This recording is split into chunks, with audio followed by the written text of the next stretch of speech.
आप अकेले जंगल में घूम रहे हैं। अचानक से कीट पतंगों और जानवरों की आवाज़ सुनाई देनी बंद हो जाती है। जंगल बिल्कुल शांत हो जाता है। फिर आपको अपने पीछे किसी के कदमों की चलने की आवाज़ आती है। आपको लगता है कोई आपको देख रहा है, लेकिन जब आप पीछे मुड़ते हैं तो वहाँ कोई नहीं रहता है। Welcome back to black horror Hindi channel. तो कैसे हो आप सब? उम्मीद है कि आप सब बहुत अच्छे होंगे। दोस्तों, वेस्टर्न कंट्रीज़ में फॉरेस्ट और माउंटेन्स में हाइकिंग और कैंपिंग बहुत ज़्यादा पॉपुलर है और अक्सर लोग इस दौरान गायब हो जाते हैं और इन गायब हुए लोगों को सर्च करने का काम एक टीम करती है, जिसे सर्च एंड रेस्क्यू टीम भी बोलते हैं। आज की स्टोरीज भी ऐसे ही कुछ सर्च एंड रेस्क्यू टीम के ऑफिसर्स की है। ये सारी स्टोरीज मैं रेडिट से ली हूँ। इसे पोस्ट करने वाले यूजर्स ने इसे अपनी सच्ची आपबीती बताई है। उम्मीद है कि आपको पसंद आएगी। तो चलिए कहानी सुनते हैं, ठीक है? मैं एक अमेरिकन वाइल्डलैंड फायर फाइटर हूँ। साथ ही कभी कभी सर्च एंड रेस्क्यू टीम में एज ए वॉलंटियर भी काम करता हूँ। मैं अपना नाम और जगह नहीं बता सकता, इससे मेरा जॉब खतरे में आ जाएगा।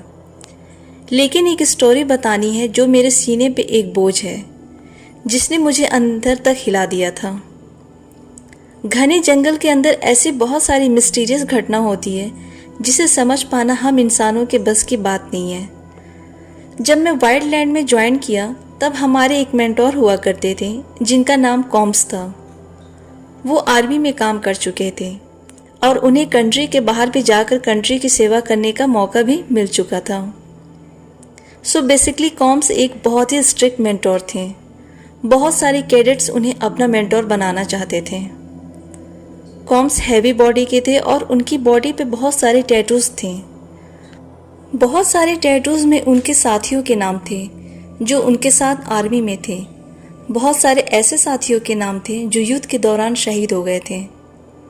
उनके साथ बहुत सारी यादें जुड़ी हुई है, जैसे वो हम लोगों को 4 मील तक दौड़ लगाने को कहते थे कंधे पर फायर फाइटर की बैग लेकर। वो हमारे लिए फादर की तरह थे। उनके हाथ के ऊपर वाले पोर्शन पे एक टैटू था जिसमें लिखा था absence of light, means light की कमी। एक दिन रूटीन एक्सरसाइज के दौरान मैं हिम्मत करके उनसे उस टैटू के बारे में पूछ लिया था। उन्होंने बताया कि सर्विस के दौरान उन्हें बहुत सारी मिस्टीरियस घटनाओं को होते अपनी आंखों से देखा है।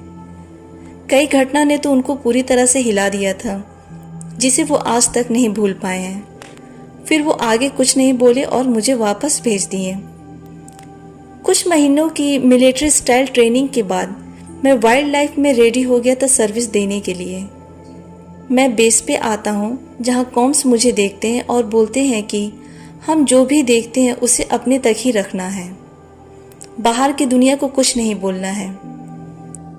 इसके बाद हम लोग कैंप में आते हैं। बेसिकली ये शिफ्ट चेंज करने का स्टेशन रहता है जहाँ मुझे और कॉम्स को छोड़कर और 10 लोग रहते हैं। हम लोग डिनर करते हैं, फिर 3 घंटे की नींद लेने के बाद कॉफ़ी पीते हैं और जंगल में लगी आग को बुझाने के लिए निकल पड़ते हैं।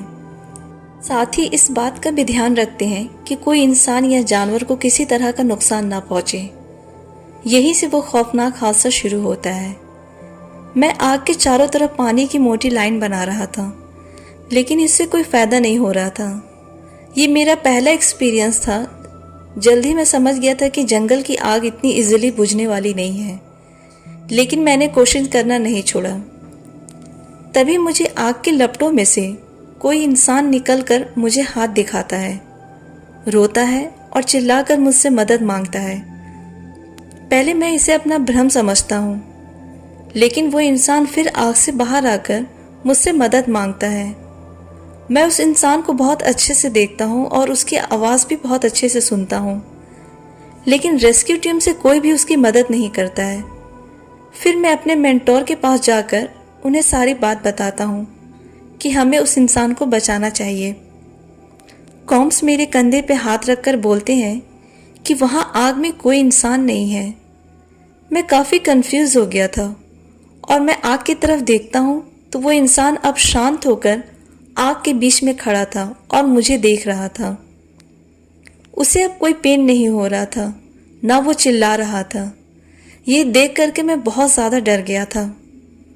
फिर कॉम्स ने मुझे बताया कि तुम्हें कई बार आग में बहुत सारी चीज़ें तुम्हें दिखाई देंगी जो तुम्हें अपने करीब बुलाने की कोशिश करेंगी, और तुम अगर एक बार उसमें गए तो फिर दोबारा कभी वापस नहीं आ पाओगे। मुझे कोई आइडिया नहीं था कि इस जॉब को ज्वाइन करने के बाद मुझे किन किन चीज़ों का सामना करना पड़ेगा। ये कहानी एक बोझ की जैसी थी जिसे मैं उतारने के लिए बहुत परेशान था।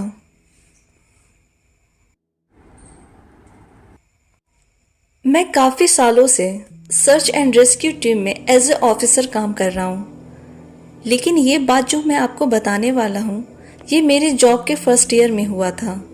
मैं यंग था और काफ़ी चीज़ें मेरे लिए बिल्कुल नई थी।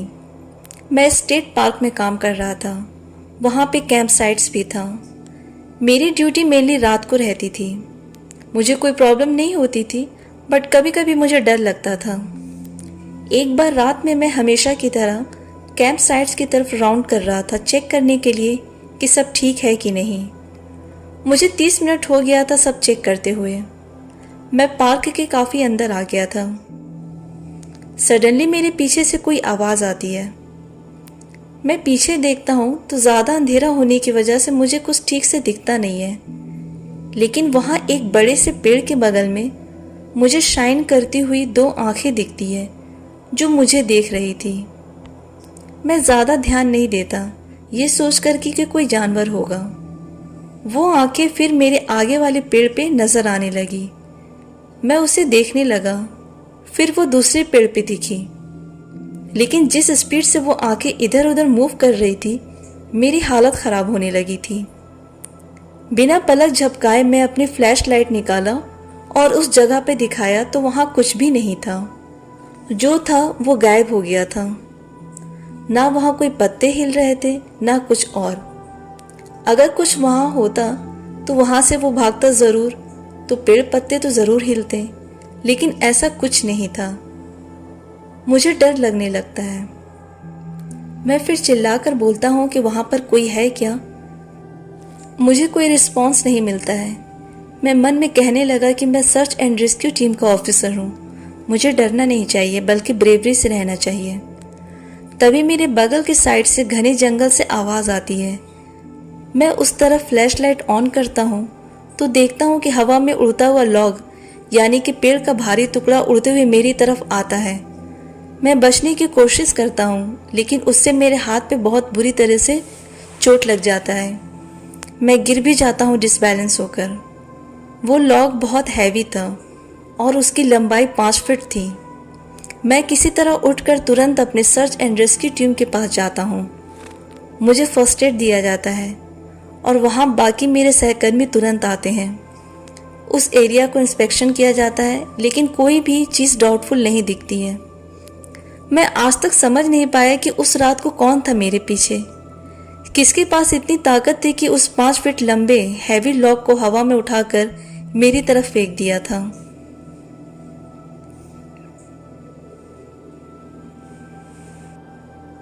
हेलो, मेरा नाम विवियन है। बाकी मैं और कोई डिटेल्स नहीं दे सकता हूँ। ये बहुत ही डरा देने वाला चिलिंग एक्सपीरियंस था। नवंबर का मंथ था। मैं अपने सर्च एंड रेस्क्यू टीम के साथ काम कर रहा था। हमारे पास एक फैमिली ने कंप्लेन की थी कि उनके ग्रुप से एक कपल जो थे वो गायब हो गए हैं।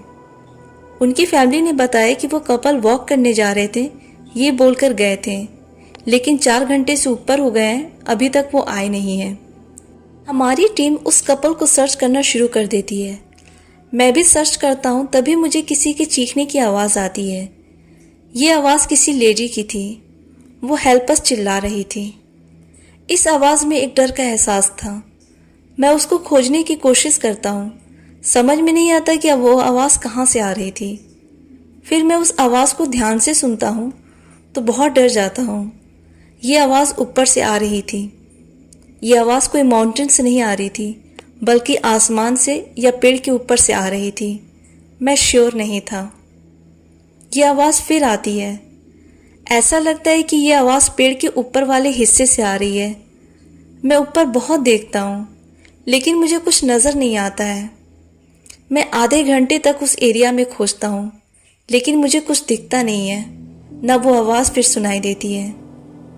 मैं अपने सर्च एंड रेस्क्यू ग्रुप को मिलता हूँ और हम लोग एक जगह रुककर पानी पीते हैं। तभी हम लोगों को मालूम होता है कि वो कपल मिल गए हैं। मैं इस कपल से मिलता हूँ और पूछता हूँ हेल्प वाली चीख के बारे में। वो बताते हैं कि वो लोग किसी तरह की हेल्प के लिए नहीं आवाज़ दिए थे। मैं बहुत परेशान था कि आखिर वो आवाज़ ऊपर से कैसे आ रही थी, कौन था वहाँ पर।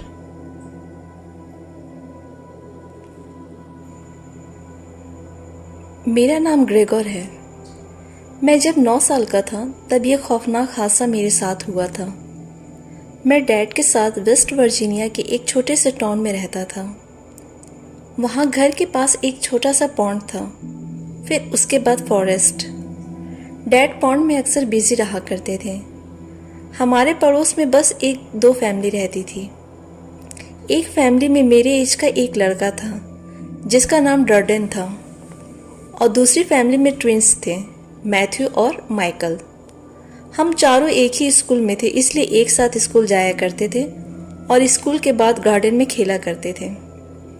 स्पेशली जब डैड नहीं रहते थे तो हम बाहर जाकर खेलते थे। हम लोगों का favourite game hide and seek था, जिसमें रूल होता है कि हाइड होने वाले को तब तक हाइड रहना होता था जब तक कि उसे ढूंढ ना लिया जाए। इस गेम में हम लोगों को बहुत मज़ा आता था। एक दिन डैड नहीं थे और हम लोग इस गेम को खेलते खेलते जंगल के काफ़ी अंदर चले गए। मैं, मैथ्यू और माइकल, हम तीनों वहाँ पे छिप गए। एक पेड़ गिरा हुआ था। मैं उसके नीचे छिप गया और डैडन का हम लोग वेट करने लगे कि अब वो रेडी बोलेगा और हमें ढूंढना स्टार्ट करेगा। हम लोग 2 मिनट वेट किए, फिर 10 मिनट, और जब 30 मिनट हो गया तब मुझसे रहा नहीं गया। मैं बाहर आया और लास्ट टाइम जहाँ डर्डन को देखा था उस जगह पे गया तो वहाँ डर्डन नहीं था। मैथ्यू और माइकल वहाँ थे जो डर्डन को ढूंढ रहे थे। मैंने कहा कि डर्डन यही था, कहाँ चला गया। हम तीनों डर्डन को काफ़ी खोजे लेकिन वो मिला नहीं। अंधेरा जब तक नहीं हुआ तब तक हम लोग डर्डन को ढूंढ रहे थे। हम लोग काफ़ी डरे थे, एक तो इस वजह से कि लेट हो गए, पेरेंट्स से डांट पड़ेगी, दूसरा कि डर्डन नहीं मिल रहा था। हम लोग घर पर आ गए। फिर मेरे डैड के पास डर्डन की मदर का कॉल आया और डैड मुझसे पूछने लगे। मैं रोकर सारी बात बता दी। फिर पुलिस से कांटेक्ट किया गया। फिर सर्च एंड रेस्क्यू टीम आई जो लगातार 2 हफ्ते तक डर्डन को ढूंढ रही थी, पर वो मिला नहीं। पुलिस और लोकल लोग भी डर्डन को बहुत ढूंढे लेकिन वो कहीं नहीं मिला। फिर एक दिन मेरे डैड को कॉल आया कि डर्डन मिल गया है, लेकिन जिंदा नहीं। डैड देखने गए थे और वापस आकर मुझसे ये प्रॉमिस करवाते हैं कि मैं कभी भी किसी भी जंगल में कदम नहीं रखूँगा, चाहे कुछ भी हो जाए, और अगर कभी जाना भी हुआ तो किसी बड़े के साथ जाऊँगा, अकेले नहीं। मैं डैड से बहुत पूछा डर्डन के बारे में, लेकिन वो कुछ नहीं बताएं और मुझे दूसरे सिटी भेज दिए पढ़ने के लिए। मैं बीच बीच में डैड से मिलने आता था, लेकिन डैड मुझे डर्डन के बारे में कुछ नहीं बताते थे। फाइनली 2017 में जब मैं 32 इयर्स का हो गया था तब मुझे डर्डन की भयानक सच्चाई मालूम हुई। जब मैं डैड से मिलने गया था, डैड खुद ही बहुत दुखी होकर डर्डन के बारे में बताने लगे। उन्होंने कहा डर्डन पेड़ में। मैंने कहा पेड़ में था? मैं कंफ्यूज हुआ, फिर पूछा कि पेड़ में था इसका मतलब क्या है। डैड ने बताया कि उसकी बॉडी के कई टुकड़े बहुत सारे पेड़ों में मिले थे। पेड़ में जो बड़े बड़े होल होते हैं उसमें था। किसी पेड़ में हाथ था, किसी में सर, किसी में पैर, किसी में आँखें। उसकी बॉडी के पार्ट्स ग्राउंड पे कहीं नहीं थे। ये सुनकर मेरी बॉडी में जैसे करंट दौड़ गया। मैं बहुत रोने लगा। डैड ने बताया कि सर्च एंड रेस्क्यू टीम को उसकी बॉडी के टुकड़े 2 हफ्ते बाद मिले थे। उसकी बॉडी के टुकड़े को देखकर सर्च एंड रेस्क्यू टीम भी बहुत दहल गई थी। वो लोग भी बहुत परेशान थे कि आखिर ऐसा कौन कर सकता है, लेकिन उन्हें कुछ नहीं मिला। मैं उस भयानक नज़ारे को देखा था, इसलिए मैं डर से तुमसे वादा लिया था कि तुम कभी जंगल नहीं जाओगे। मैं आज तक समझ नहीं पाया कि उस दिन डर्डन कब कैसे गायब हो गया था। उसकी कोई चीखने चिल्लाने की आवाज़ भी नहीं आई थी। मेरी आप लोगों से अपील है कि अगर आप कहीं किसी जगह जाएं तो बहुत केयरफुल रहें। पलक झपकते कब क्या हो जाए कोई नहीं जानता है।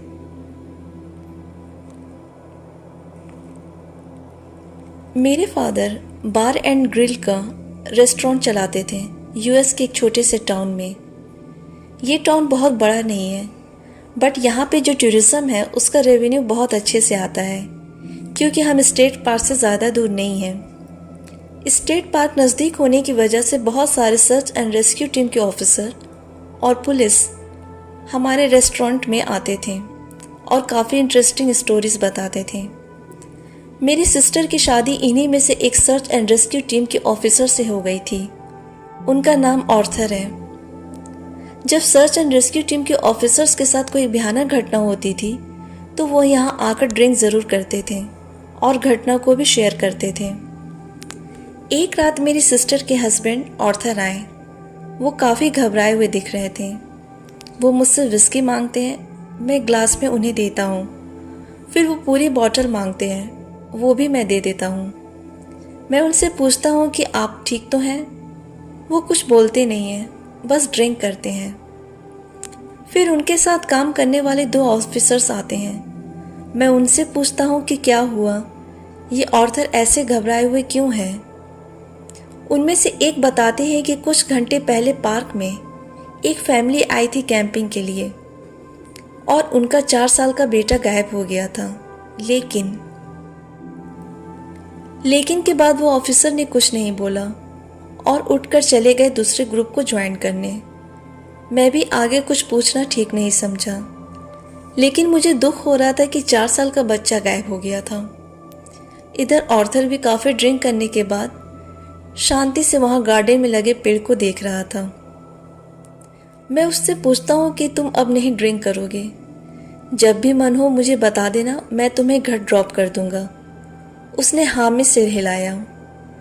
मुझे काफ़ी हैरानी हुई, क्योंकि इससे पहले अगर मैं कभी ज़्यादा ड्रिंक करने से उसे रोकता था तो वो मुझसे थोड़ी आर्ग्यू करते थे, लेकिन आज उन्होंने कुछ नहीं बोला।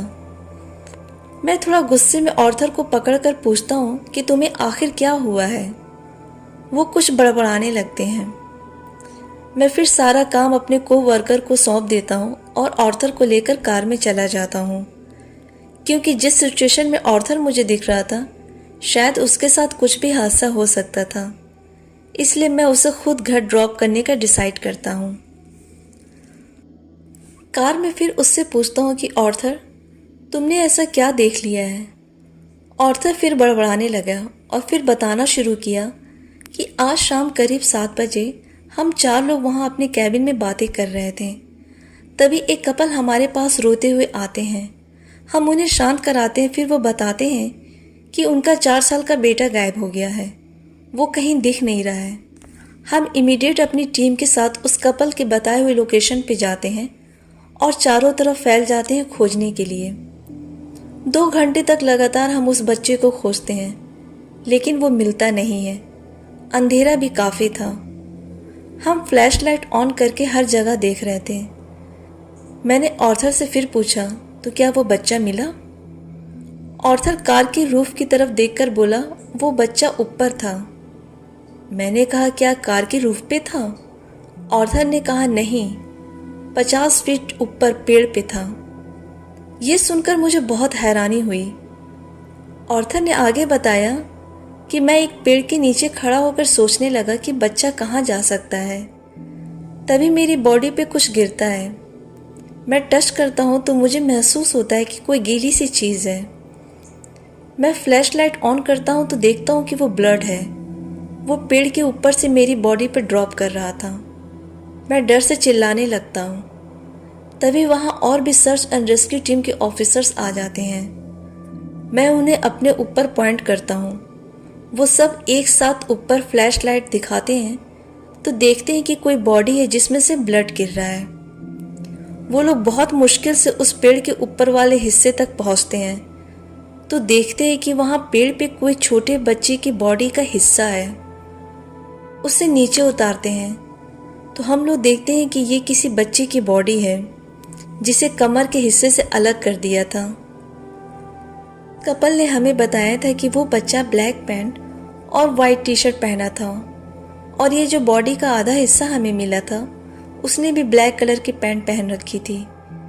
ये बॉडी का हिस्सा उसी बच्चे का था जिसे हम ढूंढ रहे थे। हम लोग ये बिल्कुल नहीं समझ पा रहे थे कि ये बच्चे की बॉडी का आधा हिस्सा 50 फीट ऊपर पेड़ पे कैसे पहुंच गया था। हमने बॉडी के दूसरे हिस्से को भी बहुत खोजने की कोशिश की, लेकिन वो मिला नहीं। मैं समझ नहीं पा रहा हूँ कि आखिर कौन ऐसे कर सकता है, 50 फीट ऊपर पेड़ पे कैसे बॉडी रख सकता है। ऑर्थर के मुंह से ये सब सुनकर मैं बहुत शॉक्ड था। आखिर उस 4 साल के बच्चे के साथ ऐसा कौन कर सकता है। ऑर्थर का घर आ जाता है, लेकिन ऑर्थर बार बार अपने हाथ को देख रहा था जहाँ पे उस बच्चे की बॉडी का ब्लड गिरा था। वो ऐसे देख रहा था जैसे उसके हाथ में अभी भी वो ब्लड लगा हुआ है। सडनली ऑर्थर मेरे दोनों बाजुओं को जोर से पकड़ लेता है और सीरियस होकर मुझे घूरने लगता है और बोलता है, तुम बता सकते हो कि उस बच्चे को पेड़ पर किसने रखा था। मैं फिर पूछता हूँ कि किसने रखा था। ऑर्थर बोलता है, मैं नहीं जानता हूँ और न जानना चाहता हूँ। मेरी सिस्टर हमारी आवाज़ सुनकर दरवाज़ा खोलती है। हम ऑर्थर को अंदर ले जाते हैं और सिस्टर बोलती है कि शायद आज का दिन बहुत बुरा गुजरा होगा, तभी आज इतनी ड्रिंक किए हुए हैं। इसके बाद ऑर्थर ने 3 दिन की लीव ले ली थी, लेकिन हम सब के मन में यही सवाल था कि आखिर 50 फीट ऊपर पेड़ पे उस 4 साल के छोटे बच्चे की आधी बॉडी का हिस्सा कौन रखेगा।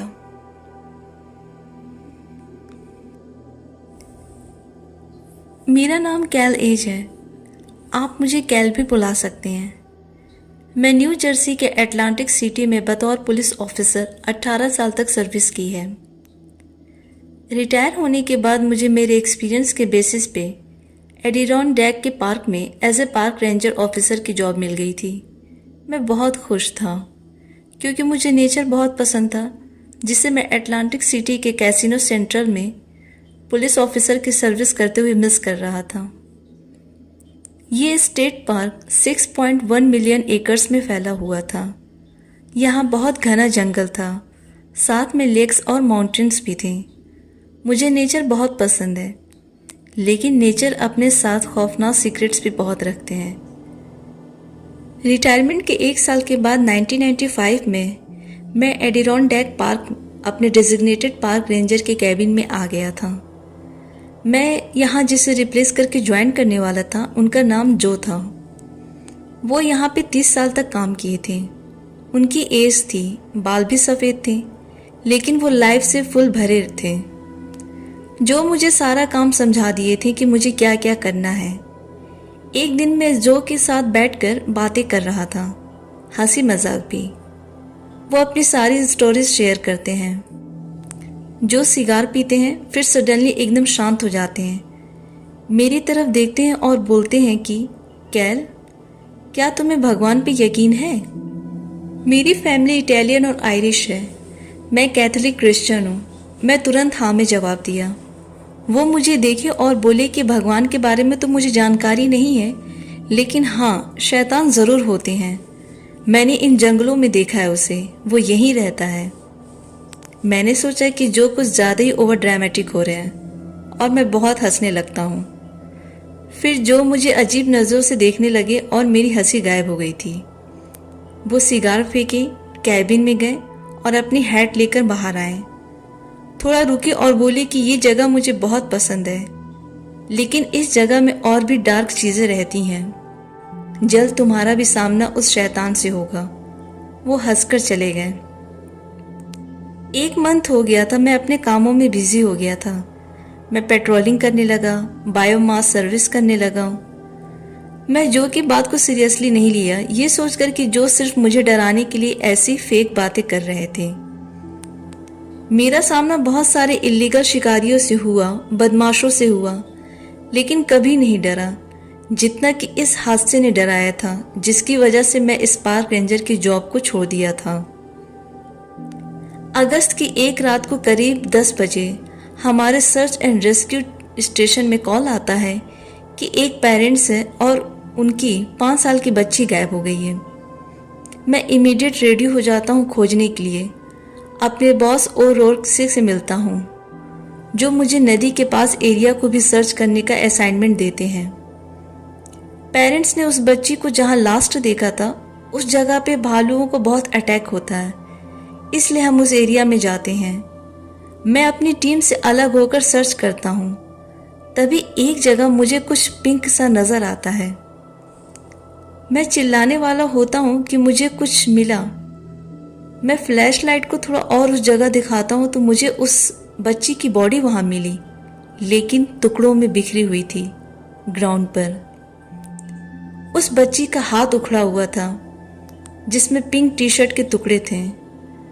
मैंने बहुत से वायलेंट गैंग वॉर देखे थे, लेकिन ऐसा खौफनाक नज़ारा कभी नहीं देखा था। मुझे वॉमिट जैसा फील हो रहा था। तभी कुछ आवाज आती है, ऐसा लगता है कि कोई चबा चबा कर कुछ खा रहा था। इस आवाज से तो जैसे मेरा पूरा ब्लड सूख गया हो। मैं उस आवाज की तरफ फ्लैशलाइट दिखाता हूँ। जो चीज को मैं देखता हूँ मेरी बॉडी से जैसे रूह निकल गई हो, वैसे सिचुएशन हो गई थी। मैं एक बेयर को देखता हूँ जो 8 फीट लंबा था। उसकी हड्डियां स्किन से बाहर दिख रही थी। पैर उसके अजीब लंबे और हाथ इंसानों जैसे, लेकिन काफी लंबे और पतले थे, जिसमें नाखून काफी लंबे। सबसे भयानक वो चीज थी जिसे याद करके मैं आज भी चिल्लाकर नींद से जाग जाता हूँ। वो था उसका सर। उसका सर हिरन जैसा था जिसपे कोई मांस नहीं था, बट बहुत सारे सींग थे। आंखें येलो, दांत बहुत लंबी और शार्प थी, जिसमें उस बच्ची के पैर के मांस के टुकड़े थे। ये दृश्य इतना भयानक था कि कमजोर दिल वाले को हार्ट अटैक आ जाता अगर वो इस दृश्य को देखता। वो मुझे देखने लगता है। करीब 7-8 सेकंड्स हम एक दूसरे को देखते हैं, फिर वो भागने लगता है। मैं उस पर चिल्लाता हूँ, अपनी रिवॉल्वर निकाल कर उस पर फायरिंग भी करता हूँ, लेकिन वो पलक झपकते ही गायब हो जाता है। मैं सारी गोली खत्म कर देता हूँ। मैं रोने लगता हूँ। अपने आप को मनाने की कोशिश करता हूँ कि वो कोई बड़ा भालू होगा या कोई माउंटेन लॉयन होगा, लेकिन शैतान नहीं। ये जो भी था इस दुनिया का नहीं था। इसके दूसरे दिन मैं अपने स्पार्क रेंजर की जॉब से रिजाइन दे देता हूँ। मुझे आज भी उस खौफनाक नज़ारे के सपने आते हैं। उस बच्ची के साथ जो हुआ वो नहीं होना चाहिए था। दोस्तों, ये तो श्योर है कि वो वेंडिगो था। शायद वो उस बच्ची को उसके पेरेंट्स की आवाज़ में उसे बुलाया होगा। वो छोटी बच्ची समझ नहीं पाई होगी और अपने पेरेंट्स की आवाज़ को समझकर उस वेंडिगो के पास चली गई होगी। वेंडिगो अपने शिकार को फंसाने के लिए यही तो करता है। उसे उसकी फैमिली मेंबर की आवाज़ में बुलाता है, तब उसे मारकर खाता है। इस बच्ची के लिए मुझे बहुत दुख है। एनीवे फ्रेंड्स, आज की ये सर्च एंड रेस्क्यू की ये सब स्टोरीज कैसी लगी आपको, आप हमें कमेंट में ज़रूर बताएं। वीडियो पसंद आने पे इसे फैमिली फ्रेंड के साथ ज़रूर शेयर करें और प्लीज़ लाइक भी करें।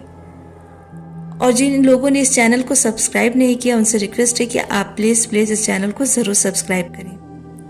आज के लिए इतना ही। मिलते हैं अगले वीडियो में। Till then bye and take care.